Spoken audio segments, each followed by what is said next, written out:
తన యొక్క చదువును ముగించుకొని మిషనరీస్ కంపాషన్ సభలో గురువు కావాలని ఒక చాలా గట్టి నిర్ణయం తీసుకొని ఈ యొక్క టీవీగా మిషనరీస్ కంపాషన్ సభలో జాయిన్ అయి ఉన్నాను. ఆ తదుపరి తన యొక్క ఫిలాసఫీ మరియు థియాలజీ జోర్డాన్ యూనివర్సిటీలో ముగించిన తర్వాత టీవీ అన్నటువంటి ఉపదేశంలో పనిచేస్తూ ఆయా అకస్మాత్తుగా ప్రయాణిస్తున్నటువంటి సమయంలో ప్రారంభించి ఉన్నాను.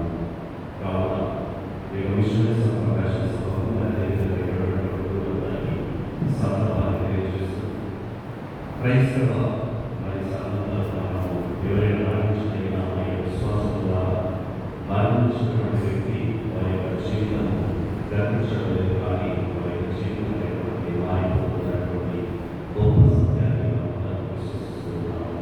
కాబట్టి అదేవిధంగా 2026 సంవత్సరంలో మరి ఆఫ్రికాలో ఉన్నటువంటి 5 మంది గురువులు, అదేవిధంగా భారతదేశం నుండి 4 గురువులు మా యొక్క సభకు 9 మంది గురువులుగా నిశ్చయించబడినటువంటి వారు. మరి టీచర్ జోసెఫ్ గారు కూడా వచ్చే నెల ఆదర్శంలో 27వ తారీఖున గురువుగా ఆదర్శించబడినటువంటి వారు. కాబట్టి అకస్మాత్తుగా వారి యొక్క మరణాన్ని కోసం ఎంతో చింతిస్తున్నాం. కాబట్టి విధంగా ప్రియసోదరుగా మరణించినటువంటి టీచర్ జోసెఫ్ గారికి నిత్య విశ్రాంతిని సాధించమని ప్రత్యేకంగా ప్రార్థన చేద్దాం. అదేవిధంగా మిషనరీస్ కంపాషన్ సభలో ఉన్నటువంటి గురువులకి సంతానాన్ని తెలియజేస్తూ దేవుడు వారి ఆత్మని పరలోకానికి కోరుకోవాలని ప్రత్యేకంగా ప్రార్థన చేద్దాం.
యోగరాజ్యము అపహరింపబడినది.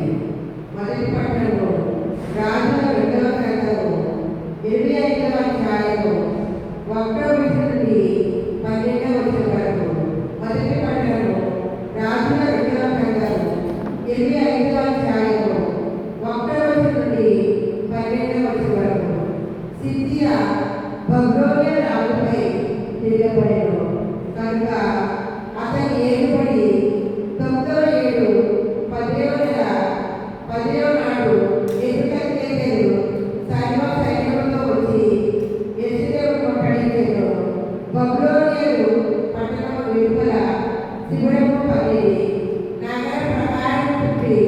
చుట్టుముట్టడి దెబ్బలను పోయించింది. సిద్ధియా ఏడుపడి 11వ ఏట వరకు ముట్టడి కొనసాగేను.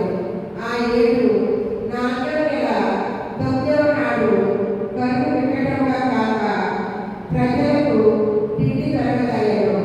అంతటా కల్దీయులు శత్రువుల ప్రకారాలను కూల్చివేసెను. బబులోనియ నగరమును చుట్టుముట్టిన రాజును ఇశ్రాయేలు సైనికులను రాత్రి వేళ పలాయనమైంది. వారు రాజుల ప్రక్కగా 2 ప్రకారం మధ్యనున్న ద్వారము పట్ల తప్పించుకొని యోర్దానులోనికి పారిపోయింది. కానీ బబులోనియ సైనికులు వారు వెంటబడి ఎరుగో మధ్యాహ్న సిద్ధియాకు ముట్టడించెను. ఇశ్రాయేలు సైనికులందరూ సిద్ధియాకు విడిచి పారిపోయింది. రాజు తిరుగాయలు విడిచి చేస్తున్న నెబుకద్నెజరు వారి వద్దకు కొనిపోయింది. అతడ బబులోనియ రాజు యూదా రాజు శిక్ష విధించెను. నెబుకద్నెజరు ఆజ్ఞపై సిద్కియా కన్నులెత్తని అతని కుమారులను వధించింది. అటు పిమ్మట అతని కన్నులను పెరిగించింది. అతని గొంతులతో బంధించి బబులోనియాకు కొనిపోయింది. నెబుకద్నెజరు పరిపాలన కాలమున 18వ ఏట 5వ నెల 7వ నాడు బబులోనియ రాజును అంగరక్షకుడగు సేవకులను నెబుజరదాను యెరూషలేములో ప్రవేశించెను. అతడు దేవాలయమున రాజప్రసాదమును పట్టణంలోని ప్రముఖ ఇళ్లను తగలబెట్టించెను. అతని కల్దీయుల సైనికులను పురప్రకారాలను పడగొట్టేది. నెబుజరదాను పట్టణమున నిలువెల్ల జనమును చేతి పని వారిని బబులోనియ పట్టణమున అవలంబించిన వారిని బబులోనియాకు కొనిపోయారు. కొందరు పేదవారిని మాత్రము యూదాలోని ద్రాక్షాతోటలను పొలముల సాగుచేయుటకు వదిలివేసింది.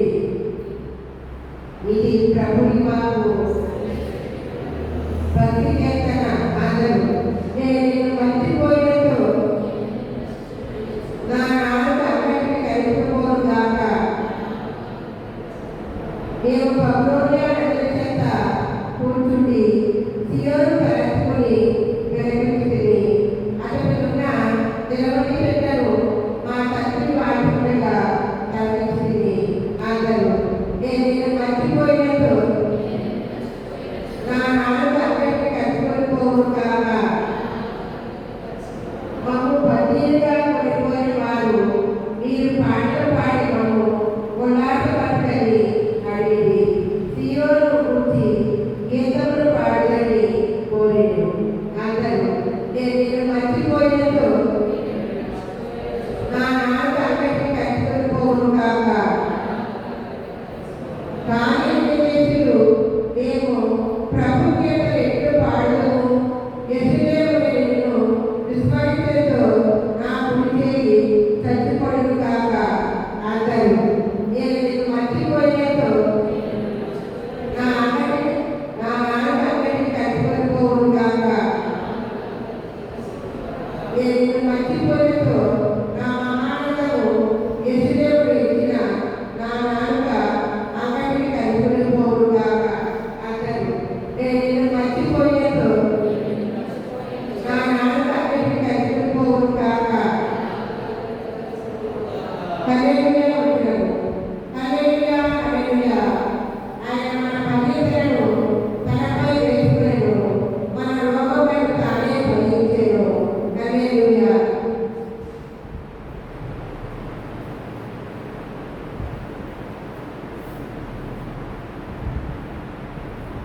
ప్రభుని వందనాక పుణ్య మత్తయి గారు రాసిన పవిత్ర సువిశేషంలోని భాగము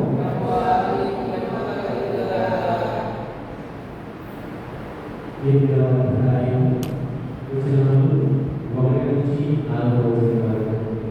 పుణ్య మత్తయి గారు జీవితాన్ని ఒకరోజు ఆ రోజు బోధన ముగించిన పడవపై నుండి దిగి వచ్చిన యేసును గుంపులుగా జనులు వెంబడించింది. ఆ సమయంలో కుష్ఠరోగి ఒకడు వచ్చి ప్రభు ముందు మోకరించి, ప్రభు, నీకు ఇష్టమైనచో నన్ను శుద్ధి చేయగలవు అని పలికాడు. అంతటా యేసు తన చేయి చాపి అతనిని తాకి, నాకు ఇష్టమే, నీకు శుద్ధి కలుగుగాక అని పలికాడు. వెంటనే వారి కుష్ఠము పోయి వారు శుద్ధయ్యారు. యేసు అతనితో, ఈ విషయంలో ఎవరితో చెప్పవద్దు, నీ వెళ్ళి అర్చులకు కనిపించము, నీ స్వంత ధర్మానికి నిరూపించడకై మోషే ఆజ్ఞానుసారము కానుకలను సమర్పించము అని పలికాడు. ఇది ప్రభువు సువిశేషము.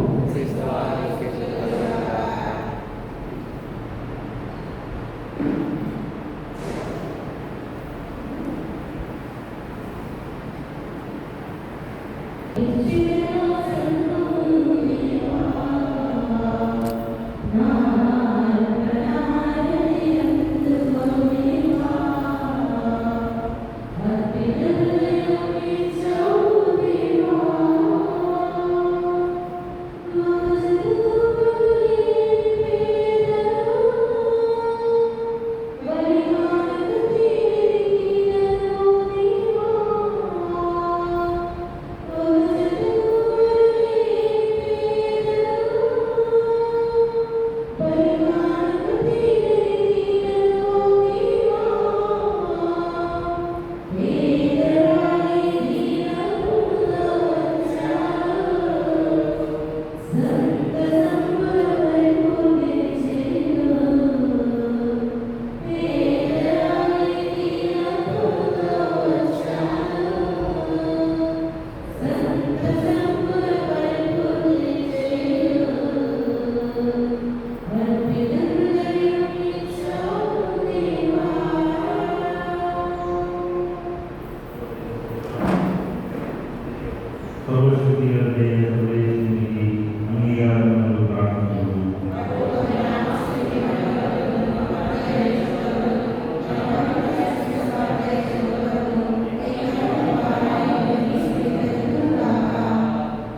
ప్రజలు దీన్ని తీసుకుని నీవు ఏదైనా ఇది మీ కొరకు అప్పగింపబడిన నా శరీరం.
ఇది విశ్వాస రహస్యం.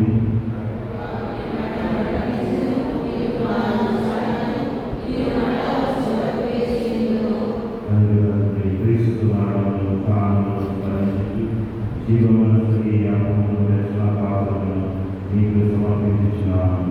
నీ సమూహములను కలిసి నీకు పరిచర్య చేయుటకు పాత్రలుగా చేసినందుకు నీకు వందనములు తెలుపుచున్నాను. క్రీస్తు శరీరములతో పాలువారుగాను పవిత్రాత్మ ద్వారా ఐక్యపరచమని బ్రతిమాలుచున్నాము.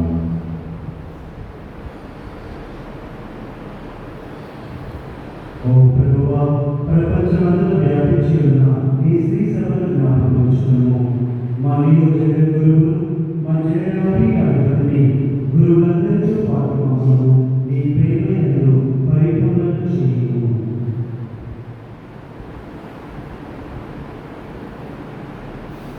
నీవు ఈ లోకంలో నిర్మించుకున్నటువంటి ఈ జోసెఫ్ గారి సేవకు జ్ఞాపకం జ్ఞానస్నానంగా క్రీస్తు నామంలో ఆవశ్యమైనటువంటి వ్యక్తి ఆయన ఉత్థానంలో పాల్గొన్నారు.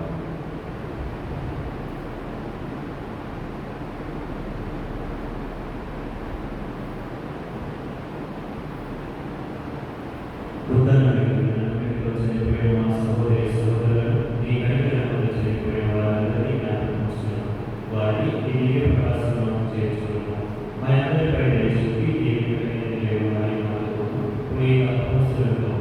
ఆదిలో నీకు సేవ చేసిన అందరితో నిత్య జీవనంతో ఆత్మహత్య అప్పుడు వారితో కలిసి నీ కుమారుడు యేసుక్రీస్తు వారిని స్తుతించి నమ్మకపరచము.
నీకు ఇచ్చినాను కానీ నీ అపోస్తులు వహించిన ప్రభువైన యేసువా మా పాపమును లేకుండా నీ శ్రీతో విశ్వాసము నిలిచిపో నీ చిత్త ప్రకారం నీ సభకి శాంతిని ఐక్యమని ఇవే జీవించగలగాలి ప్రభువా శాంతి ఎల్లప్పుడూ మీతో ఉండగాక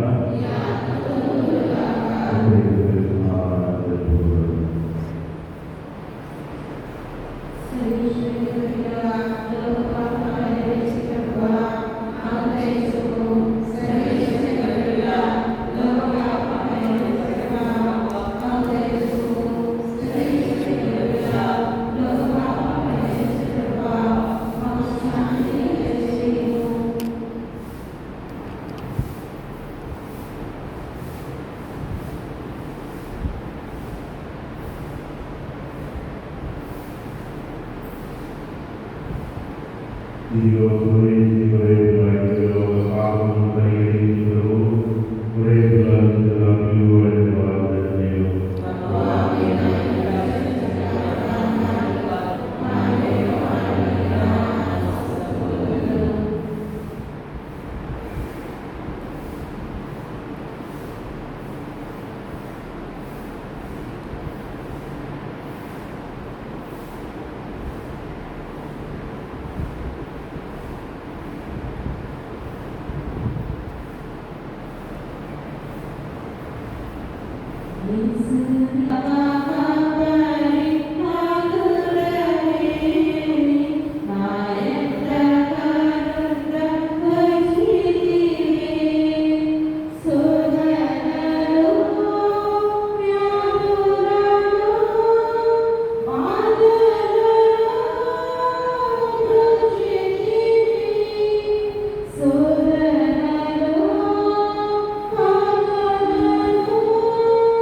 ప్రార్థించును. ఓ ప్రభువా, ఈ పరమ వరముతో నింపబడిన మేము నిన్ను వినయపూర్వకంగా ప్రార్థించున్నాము. ఈ శ్రీసభ సభ్యుల్లో జరిగిగా ఉండినట్లు నీవు పిలుపునిచ్చి ఆదరించిన నీ జీవితంలో భక్తులైన జోసఫ్ను ఈ బలి ద్వారా మరణ దండముల నుండి విముక్తి చేయము.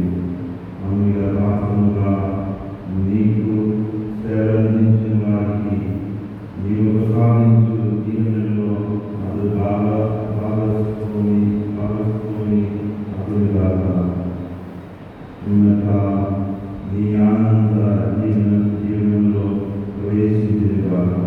మాకు క్రీస్తువా ఈ మనం చేస్తున్నాము. నీకో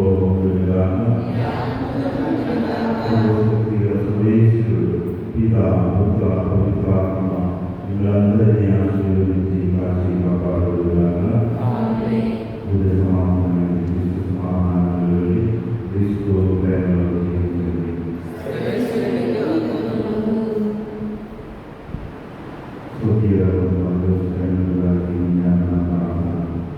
జీవితమైన దేవుని పాదోషం ద్వారా మాకందరికీ మార్గదర్శిగా జీవించిన మీకు కృతజ్ఞతలు